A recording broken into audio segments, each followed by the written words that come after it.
called to yesterday with the sulfur fire again? Roughly around 4:30 in the afternoon, we were notified that there was an active sulfur fire out at the port. We also had an incident last week of similar circumstances. Pretty much what happens with elemental sulfur is if it's in a wet slurry, it's very stable, it's very safe. Once it becomes dry, the friction from a dump truck or a tractor can start a small fire. That's what happened again yesterday. They attempted to put that out on their own. It got away from them, which resulted in sending 5 people to the hospital, all who were treated for respiratory issues and have since been released, and everybody's doing fine. My educated guess would be the problem that they're having out there currently is, as you're aware, not really experiencing drought conditions, but it's very dry. Their process is to keep the slurry on the loading docks where the dust accumulates fairly wet, and they do that on an hourly basis. More than likely what we suggested to them, and what I think they're going to do now, is instead of running that water truck around by the hour, they're going to do it probably every half hour to every 45 minutes to keep that stuff wet. Provided it stays wet, it's not a problem. Once it catches fire, at the same time, it can become a nuisance because in the daytime it's very hard to see because I would liken it to your stove, like a gas stove, the small blue flame at the bottom. So in the daytime that's hard to see. At night it's very apparent. But at the same time it also will burn underneath that sulfur, and if you progress too fast with your apparatus, the friction from the tires alone from our trucks could start another fire as well. So we basically approached it as it was like a grass fire or a mulch fire. Used brush trucks, put a mixture of foam and water, and slowly moved through the dusty area. And probably took us, we thought it would take about 4 to 6 hours. We wound up getting it knocked out in about 3. How lucky have we been these last 2 times, because we know that there's been a plume, that stuff's not healthy to breathe, that it hasn't gotten any residential areas? The good thing about the port is it's not very populated residential-wise, and last night the wind was in our favor. It was coming out of the southwest.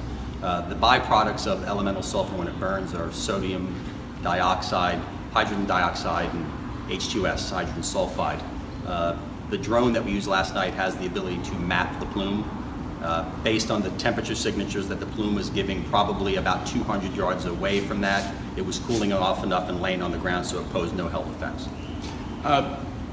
Anything, now you've given them some precautions that they're taking to kind of alleviate this problem. Are you guys going to be monitoring or keeping an eye on the situation there until we get some good rains here that will kind of kick this problem to it? Yeah, the rain isn't necessarily their fix. It's just that, you know, as hot as it's been, they just need to put more water on it. We've had a meeting with them this morning. The fire marshal went out and met with them and their safety director. They're very receptive. They're going to do what we've asked them to do. We made some adjustments last week that they complied with. Again, the suggestions we made this morning, they said not a problem. They don't want this to happen again. We don't want it to happen again. We want to see them successful. We want to, see them have a smooth operation.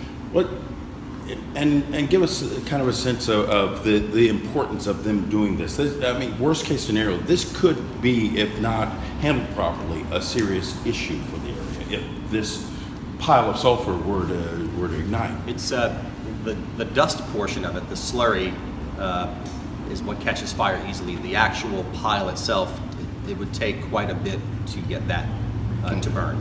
So normally what you see, and in that process, normally during the day, I'm sure they have small little fires that they take care of themselves.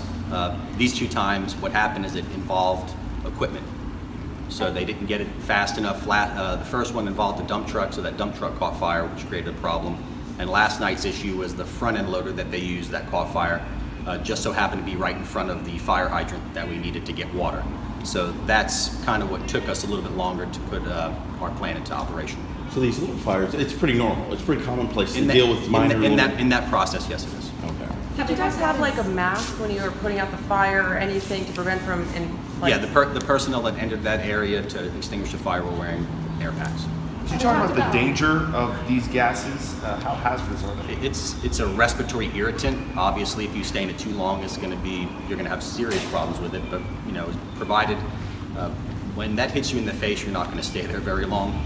So you're going to get out of that plume, and that's pretty much what happened yesterday. I want to say those folks were treated and released probably before we finished what we were doing.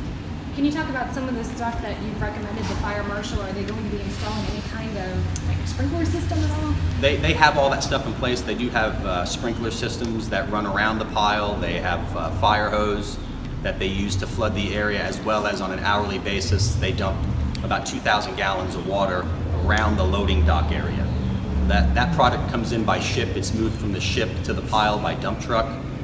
Then they load the conveyor belts, it puts it into another dump truck, and then is delivered to their customers. This sounds like a pretty large operation. Did you have any assistance? Did any other area fire departments come in? We were assisted by some local fire districts. East Manatee Fire Rescue, Southern Manatee Fire Rescue provided the hazmat team. We had some mutual aid response from Parish Fire District as well.